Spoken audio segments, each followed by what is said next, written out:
शक्ति संतुलन में बदलाव न हो, अमेरिका नहीं चाहेगा कि किसी भी तरह से परमाणु हथियार हासिल करे, और इसलिए वो इन प्रदर्शनों की आड़ में ईरान पर हमला कर सकता है, निश्चित रूप से कर सकता है।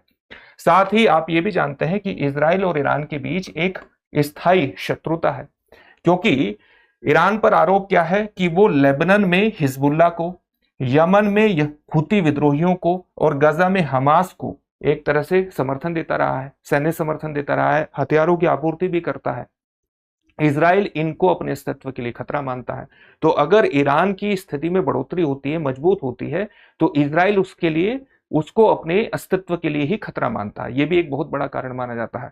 तीसरा सबसे बड़ा कारण क्या है कि ये जो स्ट्रेट ऑफ हॉर्मुज है, जो कि गल्फ ऑफ ओमान और पर्शियन गल्फ को आपस में जोड़ती है और विस्तारित रूप से अरब सागर को पर्शियन गल्फ से जोड़ती है, स्ट्रेट ऑफ हॉर्मुज, यहां से वैश्विक तेल आपूर्ति का लगभग 20 से 25% यहां से निकलता है।